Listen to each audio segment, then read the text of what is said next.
Welcome back, everybody, to the EagleBite 83 channel where the past never dies. I'm, of course, your host, EagleBite, and tonight we are going to be doing the 13th episode of our roleplay review. That is right, we are going to do The Voice of the South, which takes place right after the Westbrook incident, where we sort of got a small alliance behind the scenes started with the Brotherhood of Tyr. So, where did we leave off last time? Robin Burley had been left at Westbrook because Rory had to find their cousin Dex, and right now he's heading back home as instructed by Rory. So we pick up the story when Rory when Robin is approaching home, pretty much. Done. Alright, we're gonna do a roleplay review. We pick up right after the Westbrook incident. And we're doing the episode known as Voice of the South. Let's see, which was it? It was screen capture, right? Yeah, there we go. Okay, good.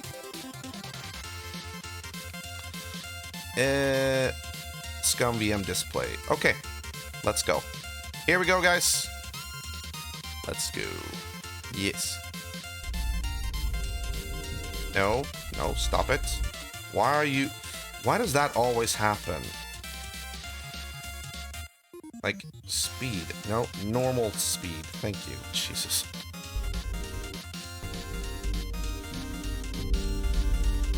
Oh. Wait, yeah, the background music is on. I got it. I'm gonna shut it off.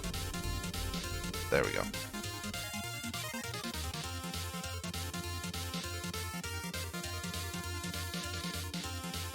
Music should be off now, right? No, wait. Oh, sorry. There we go. Sorry.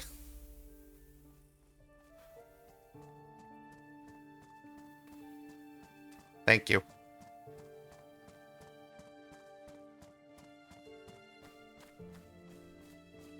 As the sun began to disappear over the horizon, I finally made it back home in one piece. The roads had been eerily quiet, as opposed to being full of the Pathfinder checkpoints that I had been expecting. I had been lucky. In fact, I'd found a similar belt that I lost, and to my great surprise, I even managed to find, whoa, another Mungheart. Fucking nice. Hell yeah. Oh yeah. With an extra added bonus, a Walter Gewehr locked and loaded.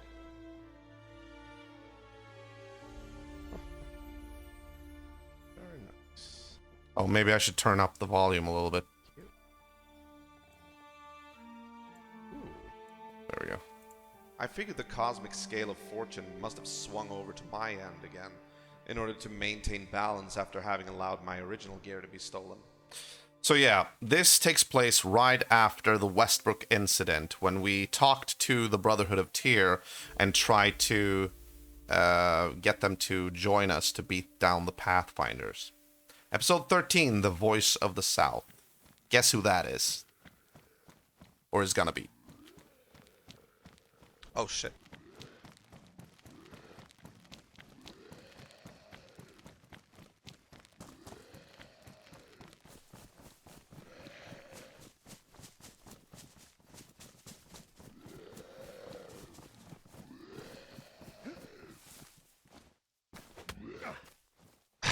Yeah, okay. Feels legit.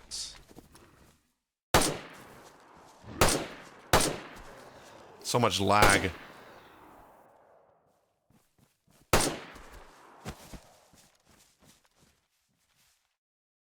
Yeah, you stay there.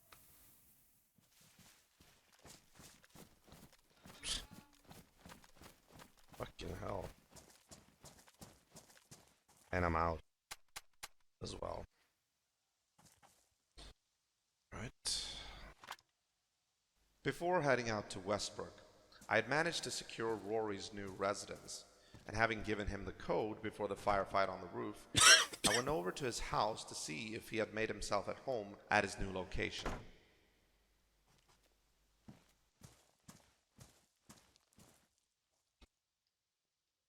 Rory? You home? He wasn't back yet. I had no idea where he was to meet up with Dex. From the note, it sounded like it wasn't even in the south.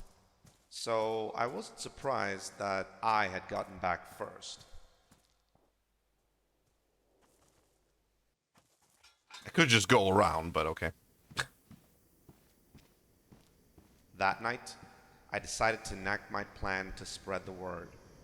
The first shot from the pen would no doubt prove to be equally as potent as the first shot from the gun.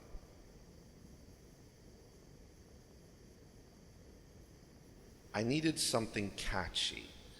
The Southlands. South. The voice of the South. Finished product.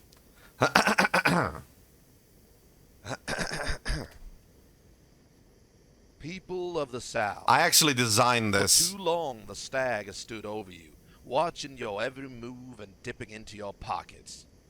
Are you satisfied with this arrangement, knowing that your hard-earned assets will be taken from you and used to fuel one single group's claim to prosperity?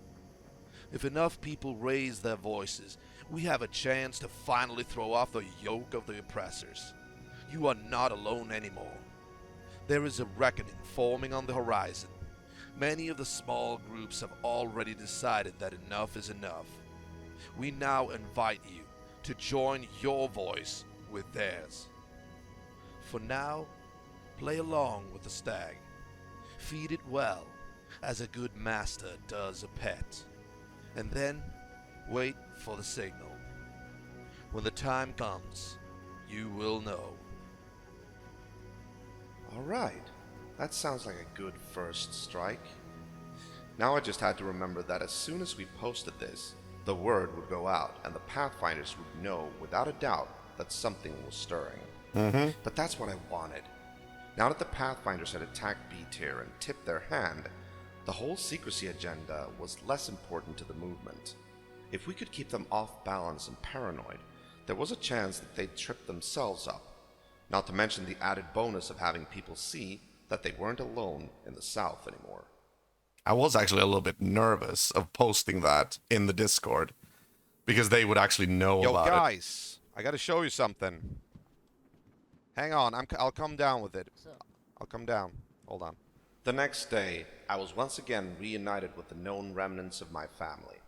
Rory and Dex both arrived at my house, and I wanted to show them something. I actually don't know which one I should pick here, but okay, I'll pick that one.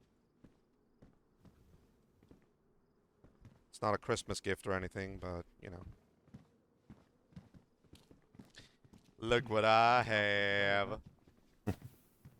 Oh, is that a cassette player? Oh, wow. Yep. I ain't seen one of those since the 90s. I know, right? Do you even know what this is? He's Do you even know 16. what that is? Yeah, Looks like a relic. It is, actually. So, Cassette player. yeah. And here's the thing. I have a cassette. I actually found a lot of tapes that we can play, and Cassette I found player. something interesting that you might want to listen to. Let's see here. Like a monkey coming Do I remember face how to face do with a this? gun, you know, Switch like, on. what is this?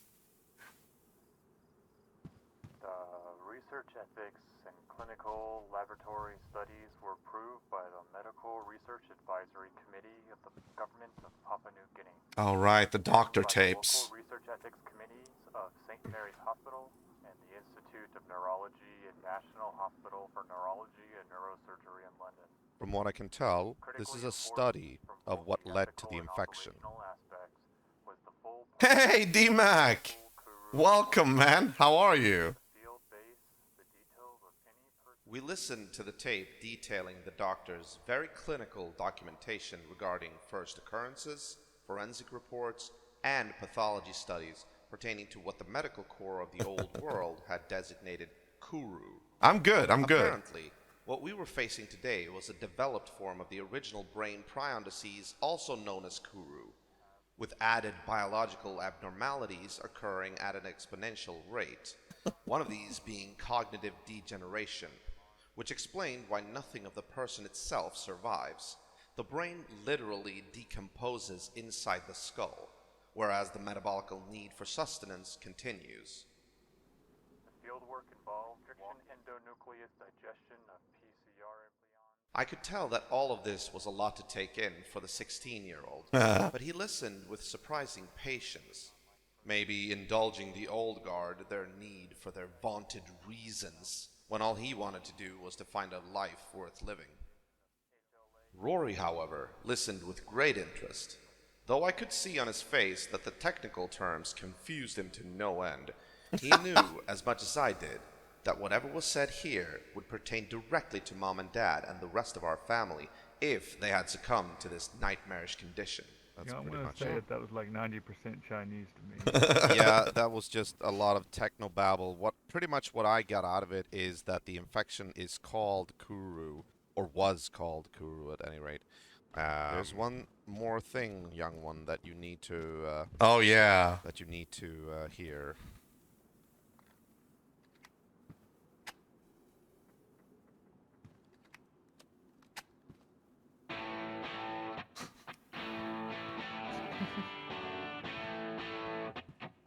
Damn, what kind of song is this? This, my young fellow, is classic rock. You know? This is how we yeah. do it. I'm kind of feeling it. Right on? The guys were back, and I felt like blowing off some steam. Besides, I considered this to be part of the mandatory education that Dex was going to need in the years to come. For the first time in a very long while, classic rock echoed through the house. Oh yeah, boy. The world can go into shitter and dubstep will die, but this shit'll stay alive. You remember this song, man? High school? Forever. Oh yeah, this is I got a handy underneath the bleachers from Roxanne for a song. Hold on, what's a handy? Mind your business, boy. Mind your business, boy. No more rock for you. Yeah, it's good that we have this means now to listen to these tapes. Then, as I looked at the cassette player and remembered the handheld transceivers, I suddenly got an idea. It's nice to have you here, D-Mac. Actually. Wait a minute. Dex, don't you know a lot about, like, electrical things and stuff like this? Yeah, I'm pretty alright with it. Yeah. I just had a wild idea. First, let me ask you a question. As I explained my idea to the guys, I gave the cassette player to Dex and asked him if he could modify the audio output to work in conjunction with the handheld transceiver. I gotcha, man. The boy went to work with an enthusiasm I hadn't seen in a fair amount of time, and 10 minutes later, he had the improvised vocoder ready. Yo, how's it going? Hey. Yeah, I got it to work. Awesome. Let me try it out. Yep. There you go. This is good. This is good. Let me see. Okay, I'm trying it now. Hey there, you filthy nasties. Whoa. Was that me? I think it was actually. You did a bang-up job with this, Dex. Very nice. And it's very fascinating, and it's a testament to your skills that, like, 15 minutes ago, you didn't even know what a cassette player was, and now you've made it so that Yeah, exactly. this is, yeah, you're awesome, man. Really, really great. Appreciate it, man. Because you know what I want to do? What's up? What are you gonna do? We're gonna go full-on propaganda war on these bitches. Hell yeah. I think that's a great idea. You want to see something? Hold on. You know what? I stayed up and I wrote this. You can check it here, Rory. Check it first. I showed the flyer to Rory, and a small little smile crept over his face.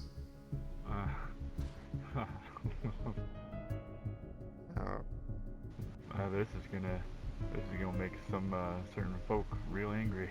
I know. Stirring up some shit. Take your time reading that, man. But you know what? I think that is what the South needs right now. Yeah, definitely. We need to give B If tier we a don't have it, chance. then it's gonna get worse. It's gonna get worse if we don't do it. We need to show people that there are, upstanding people that we're not gonna take any shit. It's time that people reacted. This is great, actually. Really? You think so? Finally, the plan that first had taken form on my travels up by Sanctuary was now coming to fruition.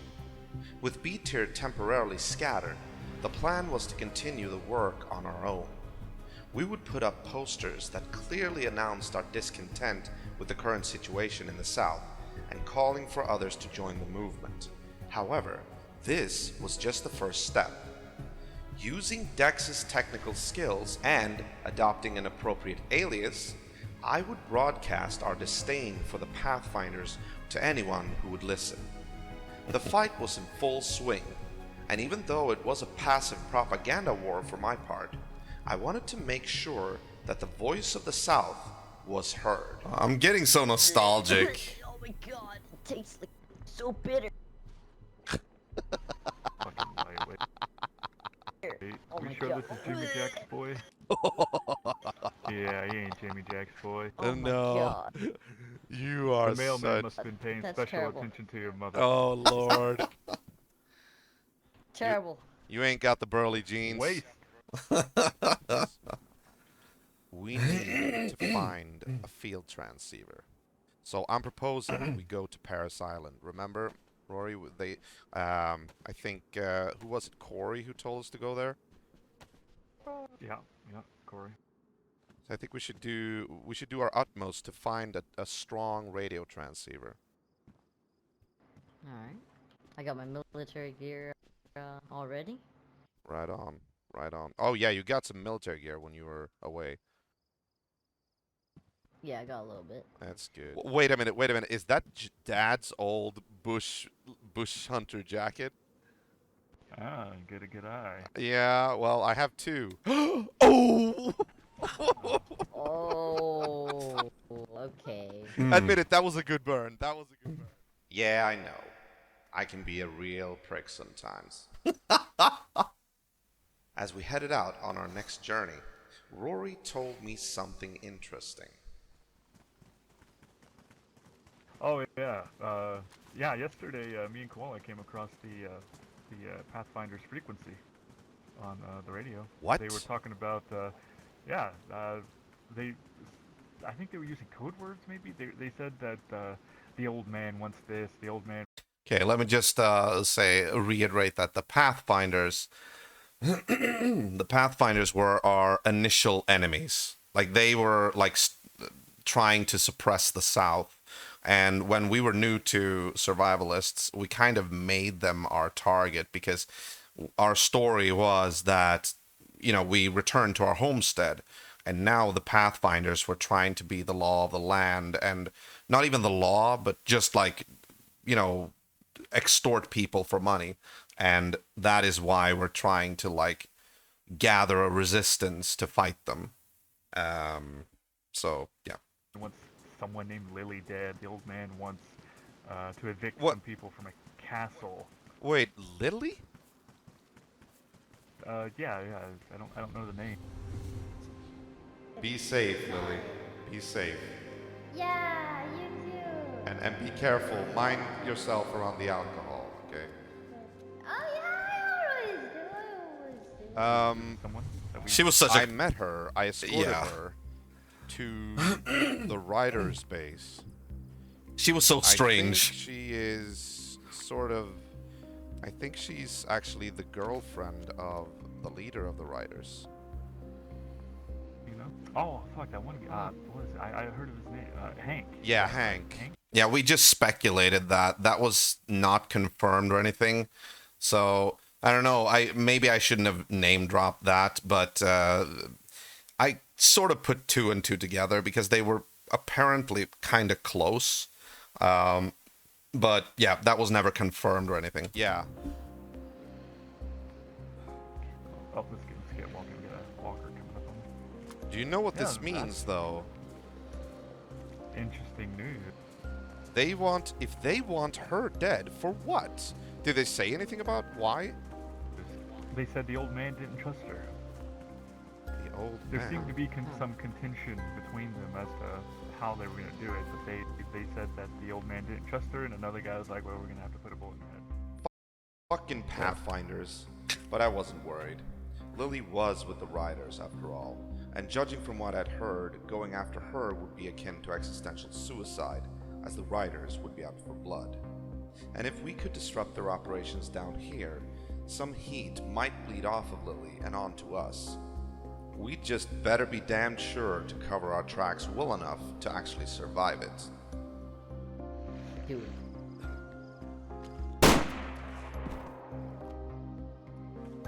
Sheesh.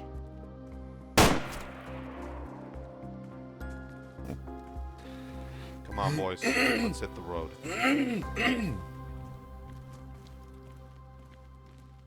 Okay, if you don't want spoilers, cover your ears. But I'm just gonna say that this was the first time we heard about Lily in that regard. Later, when we met Bastion for the first time, we would discover that Lily was, in fact, an informant for the Pathfinders. I had no idea about that when I met her. She seemed so very strange, but also like kind of innocent. But I was like, even after I like heard that, I was like, maybe she isn't like, intentionally informant. Maybe she's just like one of those special kids that kind of speak a little bit too much and don't know when to shut up,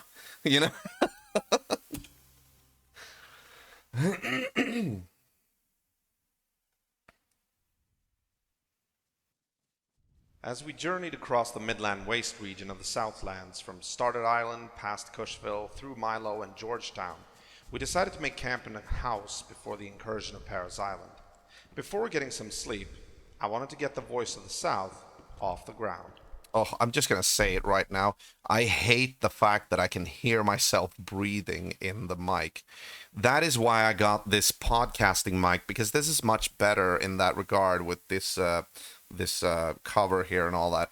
But when I still had like the little mic coming from the headset, like breath from like the nose would often like be like and that made me so annoyed. That's why I got this, and I think the change is made like somewhere around episode 29 or something like that. So this is still gonna be a while. This is episode 13. But yeah, just saying that. Don't pay that any attention. I just wanted to tell you that I get annoyed with it. Let's do the broadcast once. Okay. Okay. Okay, so now I'm gonna broadcast. Are you on one? I'm gonna put myself on one. This is the I think I need you guys to stand sentry. Like, if you're like covering the perimeter. Wait.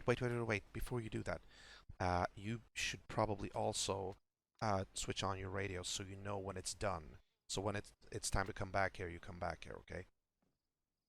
Copy. And 87.8.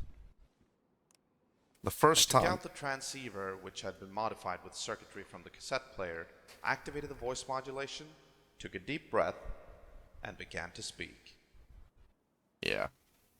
People of the South, for too long the stag has stood over you, watching your every move and dipping into your pockets. Are you satisfied with this arrangement, knowing that your hard-earned assets will be taken from you and used to fuel one single group's claim to prosperity? If enough people raise their voices, we have a chance to finally throw off the yoke of the oppressors. You are not alone anymore. There is a reckoning forming on the horizon. Many of the small groups have already decided that enough is enough. We now invite you to join your voice with theirs. For now, play along with the stag. Feed it well, as a good master does a pet. And then, wait for the signal. When the time comes, you will know. This is the voice of the South, end transmission. Now, I want to point out that when I wrote that, when I designed that poster and posted it on the the message board in Survivalist Discord, I didn't have any plan other than to just stir up some shit. So deliberately, I said, wait for the signal. When the time comes, you will know. That pretty much was a foundation for us, like, figuring out what to do next. Like, you know, just keep it vague so that nobody would be like, oh, what are they actually going to do? We don't know, you know. So just keep it vague so that you could actually do whatever. And, you know, it's a good foundation to stand on when you want to build, like, the next step, you know. This was perfect. In order to protect myself over the airwaves, I had to modulate my voice, and Dex had come through in a pinch. I sounded nothing like myself. Came across as a solid baritone, and I made sure to give myself a distinct accent for added safety. Now, I truly was the voice of the South. The ego. My name. Oh, look, I think there's some notes up here. Jesus. What the hell is this? What we got here? Oh, you know what this reminds me of? You remember that poster that we saw down at Ben's Crossing? The Collective. What was it? Like the Purgatory Collective poster? Oh yeah. I think... The ones that got the fuck, their leader, didn't he have like a thing on him? Yeah, he had like a bounty or something. I think it was the Red Militia. These symbols look like the ones that were on that poster. Interesting. Yeah. I wonder if they are like... troublesome. Yeah, maybe they're resurging. I don't know. Oh, they would. Interesting. And let's check this one out as well. Oh, what is this? Let's see here. Sanctuary is throwing a party at the tavern. Saturday. Come by and have a good time with us. Only 2 rules. No weapons except melee. And come to have fun. And make friends, not enemies. Okay. We wanted to go to that party, but time would like derail our plans, unfortunately, as you'll see in further down in the episode. But yeah, I was like a little bit sad that we didn't go to that party because it sounded actually fairly interesting. Interesting. We should probably we should probably drop by. What do you say? Oh yeah, I'm definitely down for that. Right? Could do with some drinks. Yeah, me too, definitely. Could I have some apple juice for me? Yeah, exactly. Apples. Ooh. You Hold know on. what? If you can kill a zombie, you can Yeah. have a beer. Let's Hold put on, up hold on. our... Oh shit, hell yeah. Yeah. Oh yeah, I would hell. like to try one actually. Hold on.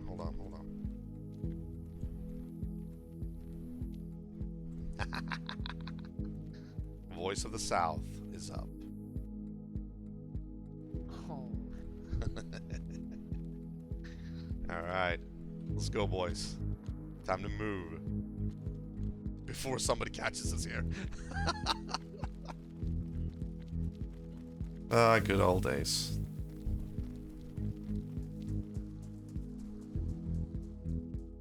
Despite the fact that Paris Island was a designated hot zone, the rest of the journey would prove to be more or less uneventful and less than productive. We were lucky enough that no one else was there while we hit the place, as we didn't encounter any opposition except for creepers. But Paris Island didn't really give us anything. Some meager supplies, a few boxes of ammo, some articles of clothing that nobody really wanted. It did look like somebody had just been through the place before us. Yeah, those So we goggles. were pretty much shit out of luck, and I had to settle for continued broadcasts in a 1 kilometer range for now. Yeah, that annoyed me. During a scuffle with the undead at Paris Island, me and Rory had gotten separated from Dex. However, our young cousin told us over radio to rendezvous with him in the Hazeland police station.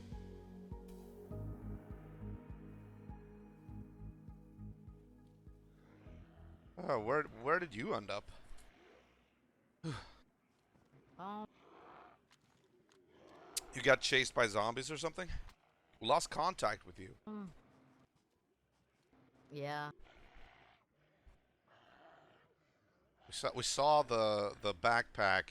Like it was ripped from you, A man of few like on words. the ground. So we were a little worried there. Some ruined clothes and kind of blood splatter. Well, Looked like you got the bad end there. Here, What? here, you need a gun. Oh wow, your gun? Whoa, you're giving him the M4? Because I got this. What? Wow. You both have M4s? You Look at found that that. one in the barracks? No, that's This is Holy a HK, fuck. but yeah. yeah, it's pretty much the same fucking thing, I guess. Is it an HK? I thought it was an M4. Very nice. That does look like one. Oh, now I have an inferiority complex. I only have a submachine gun. Look at you. Yeah, get me a good gun. Next mission. On our way back home, we took a detour exploring the southwestern areas of the Southlands. Oh yeah. As we played the part of tourists, we discovered a familiar flag flying over one of the biggest castle ruins. Devil's Castle. Castle. This was actually the first time we were here. That's a big one. That's Yeah. a big one. That's a really big one. It was Completely walled off. Let's not go there. first time we ever encountered Devil's Castle. And what flag would we see? Guess. Take one guess. Contact in there, contact. Take a wild guess. I see. It's Pathfinders. It's Pathfinders. Yeah. Flag. There's contact in there. See contact. Yeah. Gotcha. I actually panicked a little bit there. I'm like, oh shit. We'll tell him to meet up with us when he responds. Yeah. Pathfinders again? Is there nowhere where we can find respite from these money-grubbing clowns? And if my suspicions were correct, this could very well have been the castle that Rory had overheard them talking about. Putting two and two together, I theorized that this was the Ravenhold castle, and the Ravenhold faction seemed to be the latest victims of the Pathfinders' brutal tyranny, as I remembered Rory telling me how he had heard them talking about evicting the denizens of a castle. I clenched my jaw in frustration as we decided to take our leave in the opposite direction.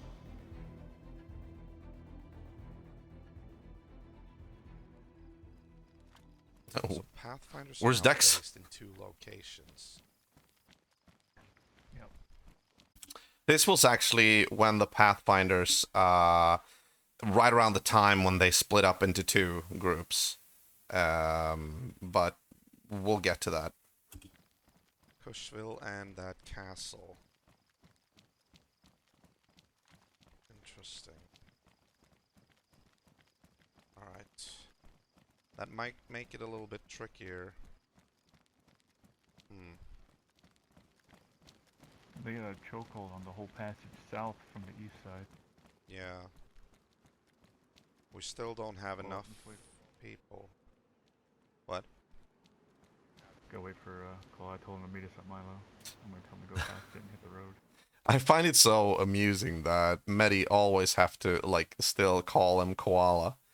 Like, but it's also interesting because he did, like, do it as a thing in game, or, like, in the lore, that we as brothers used to call our cousin Dex Koala. So Koala was actually the guy's real name, but in the game, like in the role play, Koala was a nickname. So Medi sort of got around the fact that he didn't have to, that he shouldn't call him by his real name by making his name a nickname. So I'm like, whenever I heard him say Koala, I'm like, oh, okay. Oh, okay. So But it was clever. I'm worrying about B tier. I'm wondering, like, I haven't seen or heard anything of them lately. We lost the little runt again. Seems to happen a lot. Yeah. There he is. Oh, there's somebody on the road there.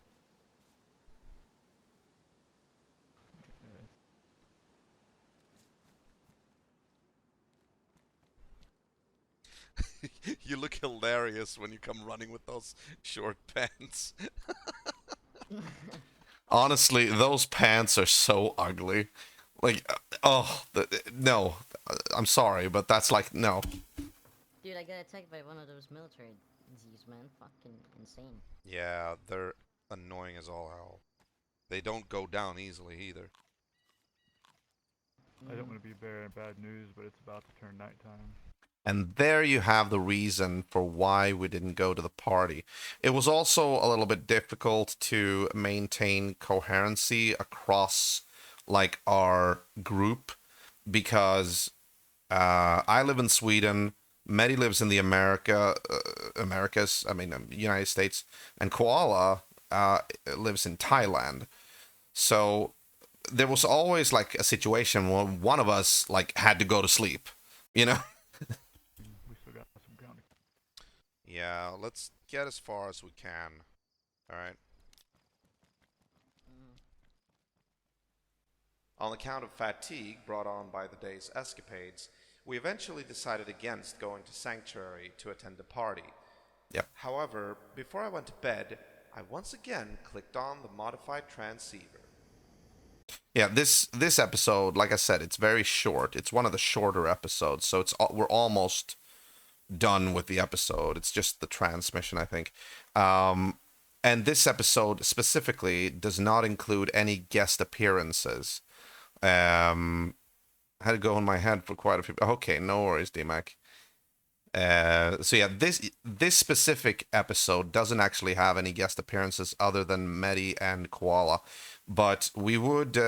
I still feel like this is like a really good part of the story, because it tells of how the Voice of the South got started, how the whole like propaganda war against the Pathfinders started up, and all that. So, which is going to have some developments later on down the line. So now it's just me doing one of the propaganda broadcasts.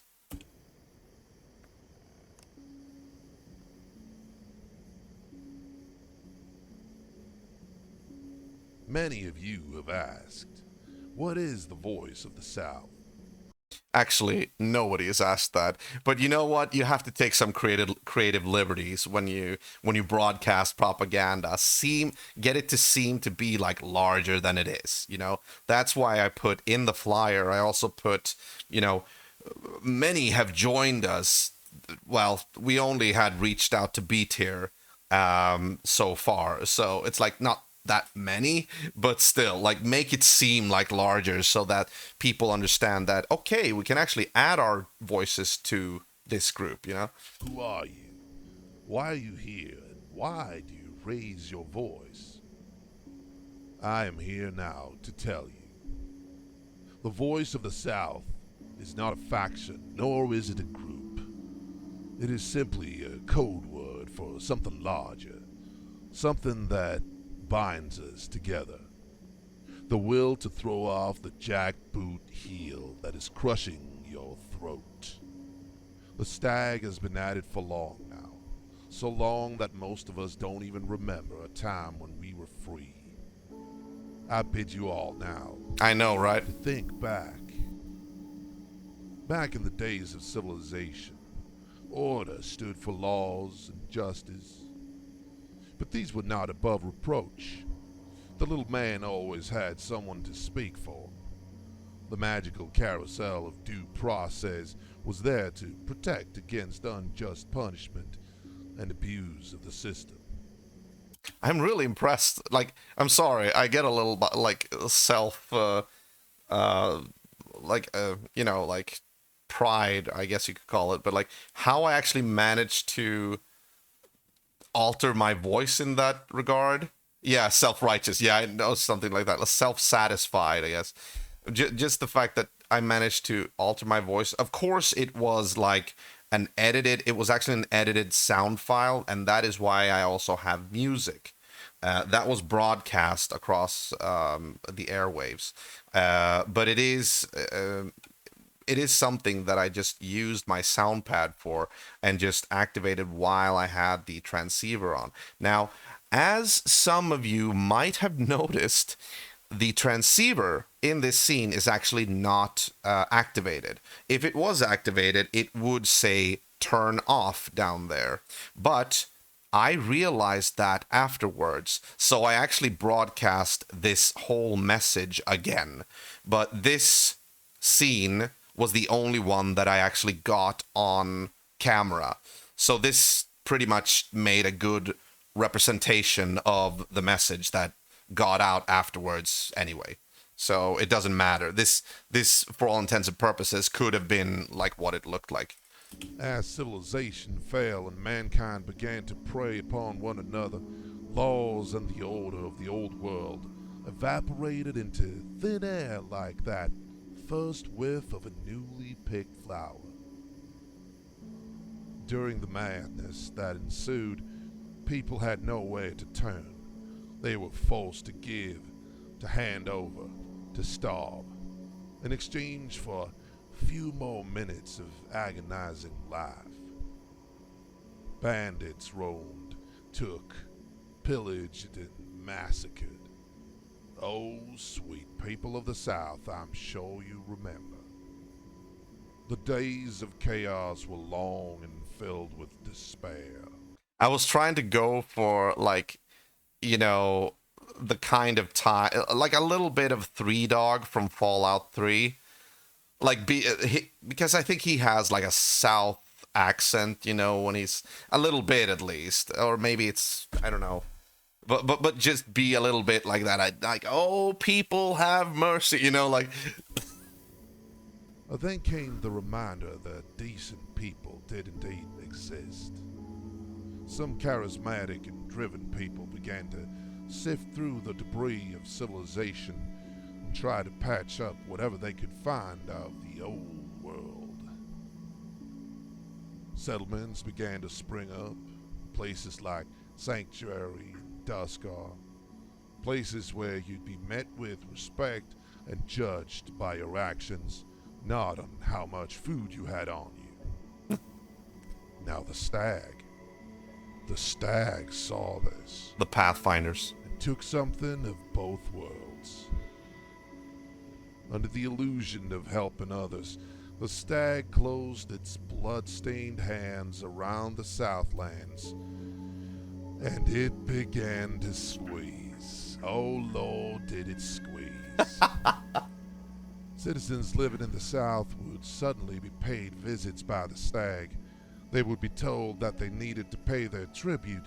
Oh yeah, people were run down on foot by stag tax collectors, forcefully convinced to hand over what they had, all in the name of progress, of course. They only want to rebuild society. Why shouldn't you give what you have to their cause? Yeah, they had that racket going. Like anybody who used their road that was going through Cushville, because Cushville was their main base, anybody going past there was forced to fork over like a gift, or like, you know, nails or whatever. And then they would regularly send out like squads to extort people living in the South. Like in the village of Milo, for instance, back in episode 8, I think, we see how they've actually put up notes like, "Greetings, neighbor. We see you. It's time to pay your taxes. Come over by Cushville and do that, or we will bind you." You know, like that. So that was actually what pissed Robin off, because this was his home. This was like you know, this was his childhood home together with Rory. This is where they grew up. So he was like really like mad about that. He was so fucking angry with the Pathfinders. Why shouldn't you avoid that bullet with your name on it? Well, people of the South, I'll tell you. Because if you give a mouse a cookie, he's gonna want a fucking glass of milk. Give the stag an arm, he's gonna take your arms, your legs, your tongue. But be assured, you will be allowed to use his road. That's right, fellow Southerner. Not your road, his.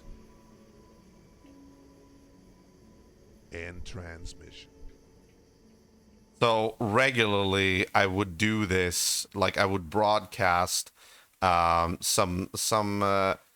propaganda, like sound files that I had edited pre-broadcast, and they were actually updated properly. Sorry. They were updated regularly with what had happened, what was going on. I did like a broadcast in one of the episodes, in one of the upcoming episodes, here in Roleplay Review. I mean, I did a broadcast that was like talking about how the Pathfinders had betrayed B tier and all that, and I was like really trying to stoke the fire, you know. I like being a part of that. That was so much fun, you know. So we had like B tier, the mass of fucking B tier, which is like one of the largest Milsim clans out there. That was like they do DayZ, they do like Arma 3, they do a lot of like Milsim stuff, and thankfully they actually dip into role playing as well. So it was funny when me and Medi actually encountered them on Survivalists, and we'd already been on Divinity RP and met them there. So it was like a heartfelt like reunion in a way. So we had B tier behind us, and then it was us, and we wanted to like try to get together some more people. The next time we do Roleplay Review, I don't know when we're going to do the next one. We will be doing Trailing the Prophet. Oh, right. That's actually the first time I try to figure out where Eve went off to. And that is also going to... Like, that's the first episode that takes me on a journey north, where I'm finally going to buy the assault rifle up at the Wharf Armory. I love doing the Wharf Armory. I did like this whole supermarket stick. Oh, I can't wait to get there, but yeah. Okay, that was episode 13. So we have a lot of episodes left. Today, thank you, D-Mac. That was good. And it's not like, that's like one of the not so good episodes, because not much happens in that one. There are a lot of episodes that are actually really good, in my opinion. Some episodes where I really got it together, like have a lot of guest appearances and whatnot. Like if I were to recommend any episodes to watch on your own spare time, I would probably not watch like the very earliest episodes. The first 4 earliest episodes, doesn't really happen that much in those. I reunite with Medi. We meet up with like Chloe Bell and whatnot. In episode 4, Medi has like a medical emergency. I'm trying to save him and whatnot. Talking about the voice changing, it was pretty solid for a British bloke. Okay. I got you, man.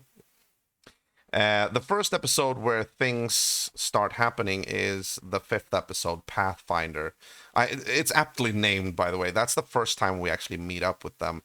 And we get to know them a little bit, like not know them, but that's the first time they introduce themselves, and that's also when we run into Dex. We find out that he's alive and stuff like that. So episode 5 is a fairly good one.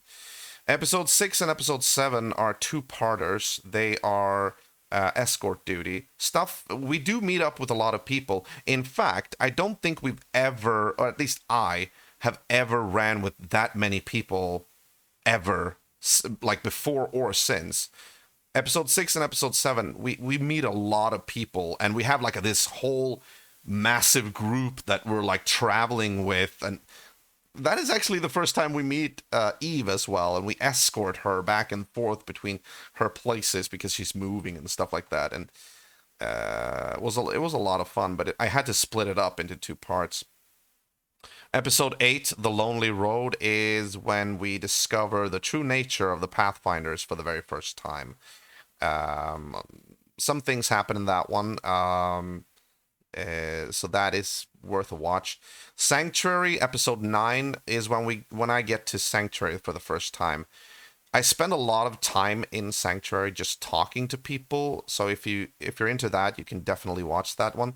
I definitely recommend watching when I meet Matrix, because he can't hold his liquor.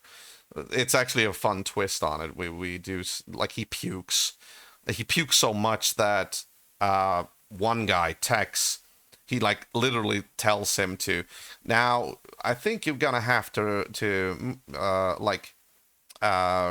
move away here before you start flooding our town. You know. I seen that one. I think I've watched up to 14. Okay, so this must have been the last episode that you watched then, because this was episode 13.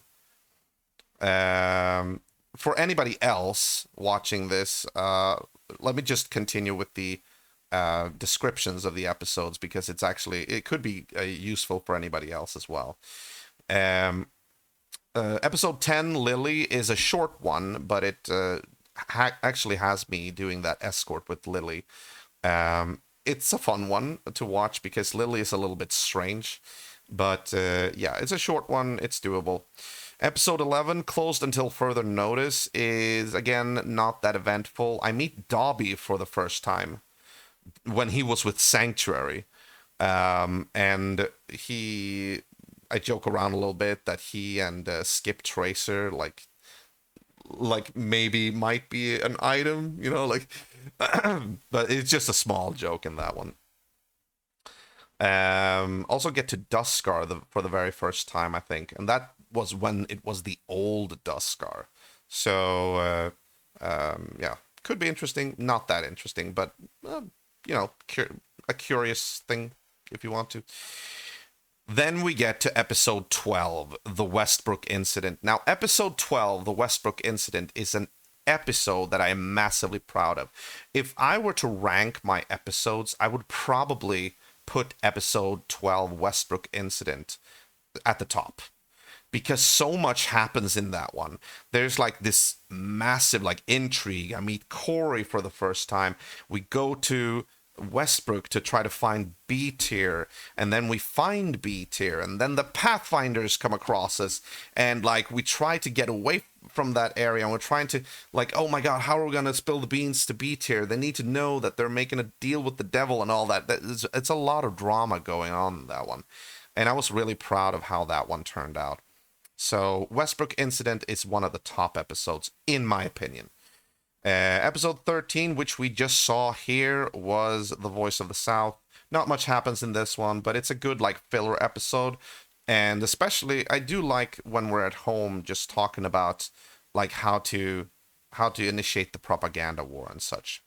Episode 14, Trailing the Prophet. There's some stuff that happens in that one. Interesting stuff. If you haven't watched that one, maybe I shouldn't spoil the beans, but oh wait, you said I think I've watched up to 14. Okay, so maybe you have watched 14 then. 14 takes Robin away from... Oh, we meet New Haven at the beginning of that one. That's true.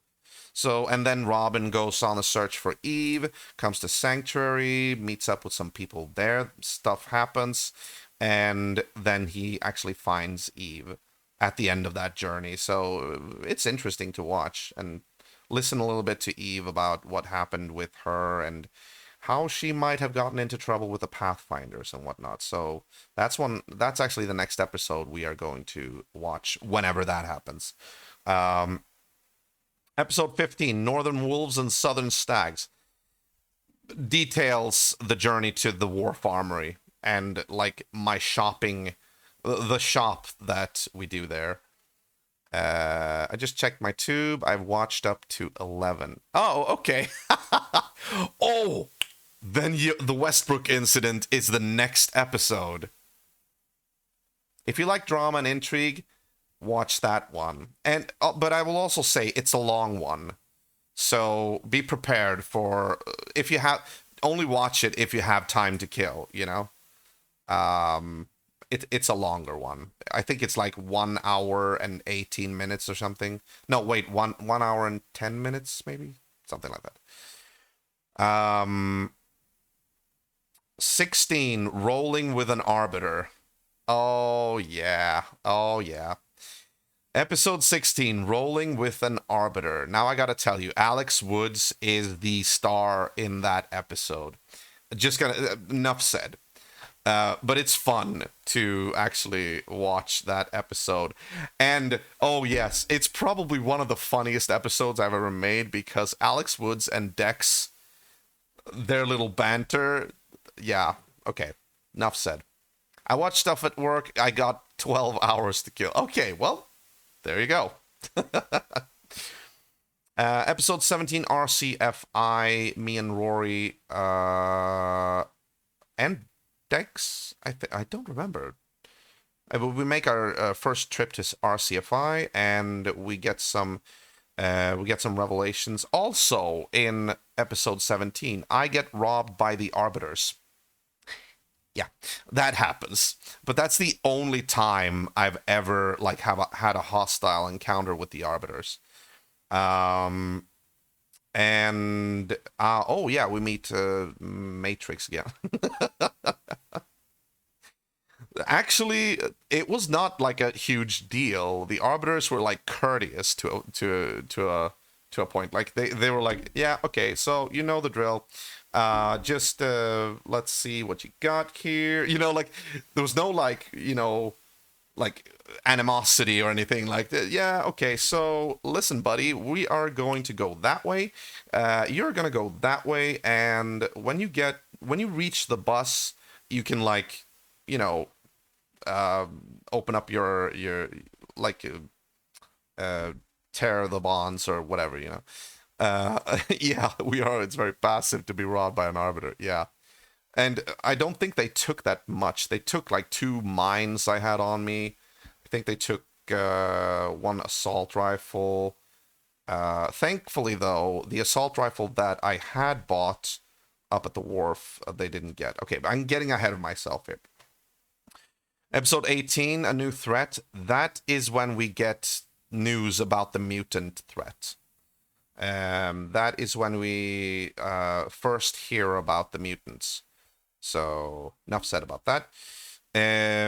Episode 19, The Bastion. That is another one where we basically just sit around a campfire talking. Me and Rory, or Maddie, had been looking for Bastion for so long. And in episode 19, we actually find them finally. And there is a lot of exposition in episode 19. Just to warn you, like Harold is a master at just bringing up like stuff that everybody else has forgotten, and he's like talking about this and that. No joke. Earlier today, I was editing episode 34. Once again, we met Harold. And today I actually took a few well-earned jabs at him because he just keeps talking. So like it's yeah, episode 19. If you want to know about what's been going on in the past with the Isle, or with Deer Isle and the groups and whatnot, and actually what the deal is with Warlock and Ghosts and all of that, episode 19 lays out a fair amount of it. Episode 20. Now, episode 20, that's the second one I would rank as my top episodes. Because episode 20, Blood Dies. Yeah. Yeah. Yeah, I know. Harold is a walking history book. I know. I think he told me that when I was playing as well. Like, he is just an encyclopedia of information. And it can go overboard. Like, maybe I shouldn't spoil it. No, I shouldn't spoil it. I'm not going to spoil it. But I do make some comments about Harold in the next episode, in episode 34. So, and on that note, I don't know when episode 34 is going to be released.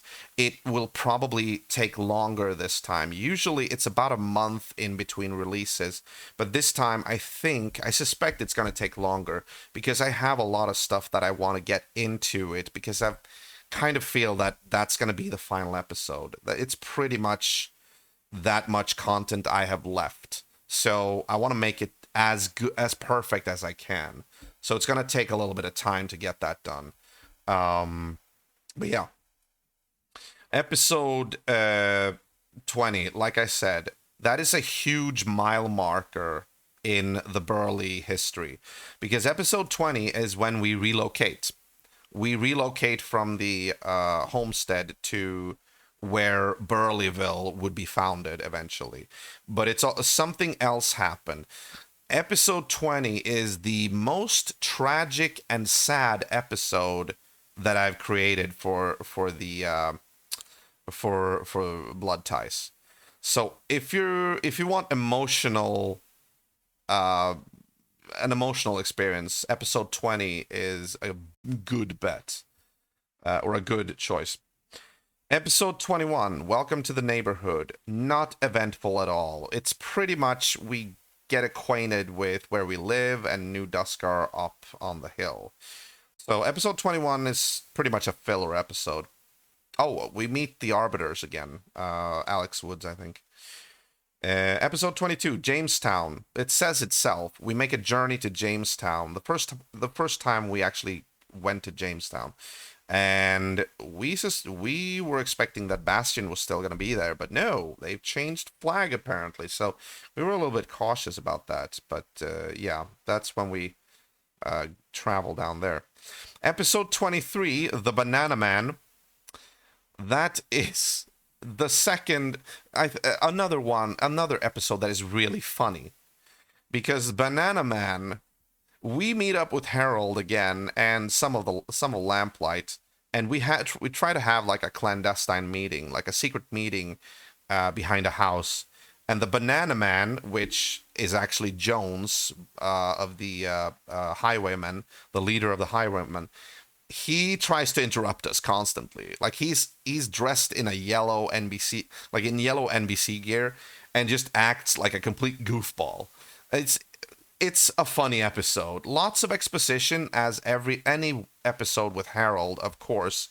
We also discuss like our personal history and why we want to get Warlock and stuff like that. But in the meantime, Banana Man just tries to get as much attention as possible. I know, 100% goof, 100%. I know. Banana Man exemplifies his character so perfectly. I love that episode because, when Jones saw it, he actually contacted me on Discord and was so proud and was so happy that I'd made that episode. And I was like, yeah, you deserved this, man. You deserved it. Episode 24, Homecoming. Episode 24 is when me and Rory decide to return to the homestead. We actually had another mission, but we were in the neighborhood, so we take a trip down memory lane and return to the homestead. It's kind of emotional, actually, a little bit at least. We also meet a lot of Arbiters in that one. There's a lot of Arbiters in a lot of the episodes when I think about it. Episode 25, Double Trouble. That episode I am very proud of. Because while the first half of the episode, not that much happens. Not that much happens in that episode. In the first half. In the second half, holy shit. I think it is the most interactions and actually dangerous situations that I've been a part of in my entire stay at Survivalist. So episode 25, Double Trouble. I called it Double Trouble, but because there's actually two things going on at the same time, which is very. And I managed to end it beautifully, if I do say so myself. I really, let's just say I'm very satisfied with how that one came together. So episode 25, second half. I mean, you can watch the first half, of course, as well, but it's not as action packed as the second half. Moving on. Episode 26, The Trip, picks up immediately after episode 25 with kind of the fallout of what happened in episode 25. And it follows Robin Burley on a journey where he kind of needs to find himself, because what happened in episode 25 made him question a lot of things and made him really doubt himself and just completely this was actually, I think this is one of the events that happened that made him a little bit unstable, a little bit not, I wouldn't say unhinged, but it shook him. It shook him a lot. So in The Trip, take a wild guess why the episode is called The Trip. Here's a hint. It does not have to do anything with an actual journey. Just saying. And on that count, well, no, it wasn't Ragenwald. It was somebody else. But yeah, it was. Just look at check out the episode when you get there. You'll see what happens in that aspect. I will say that is also a very funny episode when you get to that point. I managed to make it a little bit funny. Episode 27, Skylar. That is when I finally get to meet Skylar. We've heard about Skylar for so long. I've been going on about I really need to meet Skylar. She sounds like she knows a lot about people and whatever. So in episode 27, I finally get to meet Skylar and have a long drawn out campfire session up at Cougar Town. But while we're there, I meet a lot of people that also makes for some. There's a lot of exposition, but there's also a lot of comedy in that one. Once again, I can say, for instance, Jones returns, and Spirit and everybody. So they're very. It's a funny kind of session where people goof off, and Danny's there. Danny of Lamplight, and Danny of Lamplight was rowdy. So. Yeah, stuff happens in that one, but yeah, that's the only time I met Danny of Lamplight, and quite honestly, one time was enough in a way.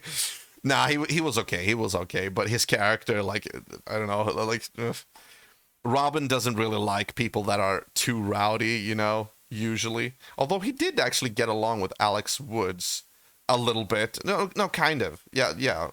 Alex Woods was okay, and he was one of the wilder arbiters, so that was interesting. Blood Ties episode 28, Ground Zero. I was also very, very satisfied with how Ground Zero turned out, because that is a very self-enclosed episode. It has a beginning, a middle, and an end. It starts out with me and Rory listening to the radio, and well, actually it's just me, but I tell Rory afterwards. We discover that the scientists have left the bunker and they're out on the surface, and we make it our mission to try and find them, and we make it we go on a journey that takes us around the countryside and even to the bunker. Enough said. So there's a lot of stuff happening. Okay, I shouldn't hype that too much because we actually don't make it completely inside the bunker, but there's a lot of people we meet and stuff like that, and we really try to get a hold of them. episode 29, Diverging Appetites. Okay, let me make one thing clear here. Episode 29 is the kind of, sort of infamous, controversial episode where Rob and Burley kind of, sort of, how should I say this? Kind of, sort of, does the hunka chunka, if you catch my drift.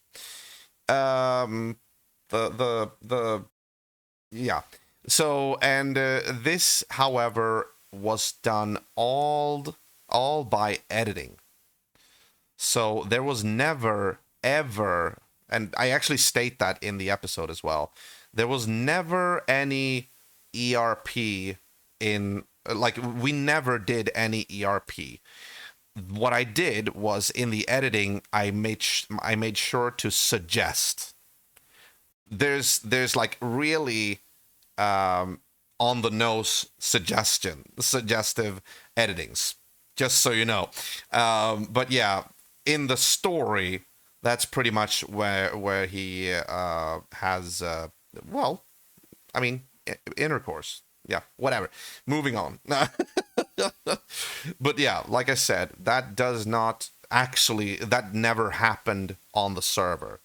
It's just like suggested that happens, but it's suggested very, very, very visually and very audibly. Well, you'll see. That's why it's called Diverging Appetites as well, because one appetite is that, the other appetite has to do with cannibalism. But yeah, anyway. Episode 30, Just the Two of Us. This is another episode where it's a little bit more downtime. This is when me and Eve pretty much just make a small journey around the block, getting to know each other. We meet up once again with arbiters. Arbiters are fucking everywhere. And we pretty much just take in the sights, and I try to gauge whether or not Eve actually will be a good companion on the road, and see if she knows her stuff. And because she actually is inducted into Burleyville in episode 29, Diverging Appetites. Not because we had sex, just, you know, you'll see. I watched that one too. It was so, ooh. Which one? Just the two of us. And then we have episode 31, The Ark, which is the most lamplight heavy episode that I've ever done. Most of the 31st episode is... Oh, just the two of us. Okay. What do you mean it was so ooh? Was it bad? Was it good? Was it... what? Yeah, so episode 31 was all about lamplight, pretty much. I mean, I finally meet up with Cameron again, who, well, managed to survive, but I shouldn't talk about that yet. Oh yeah, Smushy. Okay, well, oh my god, if you want Smushy, check out episode 29. I mean, that's when we first start. Okay, go in order, though. Okay. I don't want to tell you too much. But yeah, episode 31, The Ark, also came together very nicely. I especially love the fact that I made the introduction of Charon. It was really like spot on. Like Gil comes up and he's like, "We're getting 10 Penny Tower," and Charon's like, "I'm sorry, but as a well-known philosopher once said, you can suck my chode." He's like really like tough guy, you know? And I liked how I got him to be introduced and whatnot. And then we have episode 32, Legitimate Business. Kind of a filler episode, I would say. But it is an interesting one, which has us just looking for the legitimate businessmen. We never really did find them. Fun fact, though, the legitimate businessmen, people that played them commented on YouTube under the video, that video on YouTube. Everybody was like appreciative of the video, and they were like, "Yeah, you know, like I remember this." So that was actually pretty cool. What else happens in that episode? Not too much, but it definitely it's one of the episodes that's you go through pretty much. Also, in that episode, you start to see. Oh yeah, that actually happens. You start to see the effects of the pressure on Robin Burley, like his. Oh yeah, we go to Salvation for the first time in that episode. That's true, and you start to see the mounting pressure of Robin Burley. Like he's starting to really get, you know, like he's imagining stuff, and he's getting like, you know, like a ominous, like a sense of like foreboding that, oh my god, this is it's gonna end. Like stuff is happening in his mind. He's getting really like it's getting worse and worse.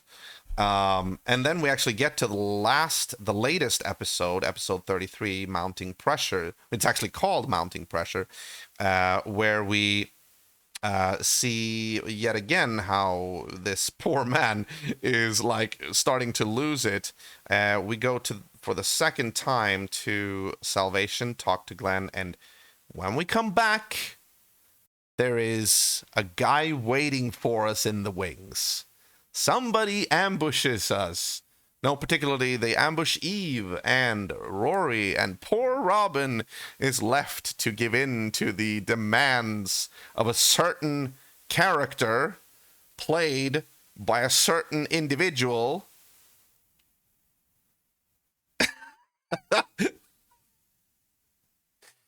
You know, not mentioning any names. Yeah. I guess you probably have seen that episode at least, right?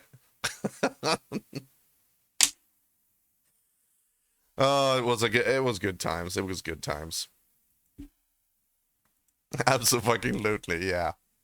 Yeah, spoiler, D-Mac shows up for the first time in that episode. Just so you know. All right. Well, that is it. Sorry for taking so long with the descriptions. I actually didn't describe episode 1 through 3. Just a short recap. The very first episode, I was kind of green with the editing still, coming off of Adventures at New Hope. It's pretty much just Robin arriving at the island and trying to get home. Get home to the homestead, and he makes a solo journey. Doesn't really meet anybody, just makes the journey. And then in episode 2, he reunites with Rory. Very heartful reunion, actually. I enjoyed how that got together. One regret I have in episode 2 reunion is the fact that when we discuss our shared, like when we discuss our separate tragedies, like the fact that I lost Sonia and Rory lost his eye to cannibals and all that. When we tell each other that, it's so fucking dark. Like, we have the stove going, but everything is dark. You don't really see anything. You hear the story and as we're telling it, but it's actually a very long time when it's very dark. That is kind of one of the things I regret. I wish I would have like made it a little bit lighter in that place. I'm held to my shady ties and moves. Yeah, I gotcha. I can only imagine. Episode 3, The Doctor, is just about me and Rory, pretty much exploring Starter Island with Oceanville, and then we meet up with Chloe Bell. Like, it's like the first person we interact with ever on Survivalist RP, and she was a shady one. And we also find out later, like, what had happened and why she was shady and all that, so, yeah. And of course, episode 4, like I said, is where Rory gets sick, and I have to try and get some medicine for my brother. And I actually meet a couple of people and ask them about medicine, and I try to. I think somebody over Satcom actually helps me do that. Oh my god, this has gone on for like 3 hours and 20 minutes now. Elder has left for like long ago. All right, well, that's gonna have to be enough for tonight. Guys, thank you so much for showing up. Honestly, wait, should we raid? Are there people in chat that wants to be a part of a raid? We could raid. Should we raid? What do you think? Should we? If we raid, I will be in that case I will be doing the credits, and then I will be doing the raid. Have a good night, bud. I'm gonna head to game. All right. Well, thank you for showing up, DMAC. I hope you have a good weekend, and stay true to the Burley flag, you know? Have a good, man. Take care. Take care, and stay safe, all right? Let's see here. Okay. So why not? Why not? We can raid, even if it's just me. Why not? Let's see if I can... No.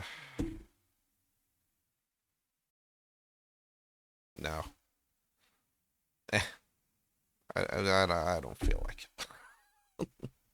I'm like, I don't feel like it. I don't know. Should I? Maybe. Kinda. Sorta.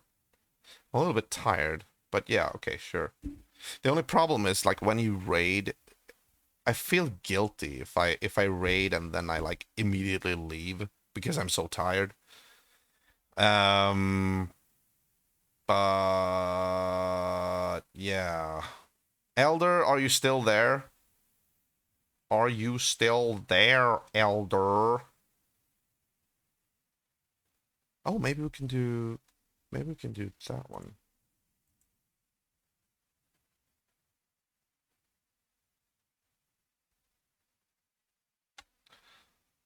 What's that?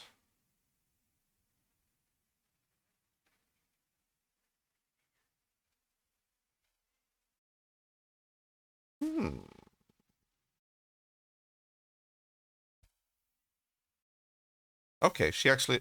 Should we raid Plixie again? I mean, it's just me, so...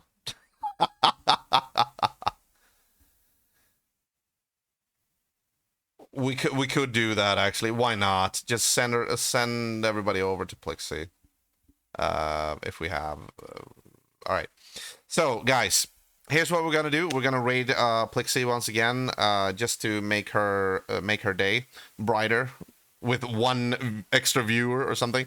And I wish you the very best. Have a good weekend. If you want to, you can always check out my progression list, which is reachable through that link. That is where you'll be able to see where I'm at with the old school Nintendo retro games, where I've been and where I'm going, because there's a little bit of a backlog there.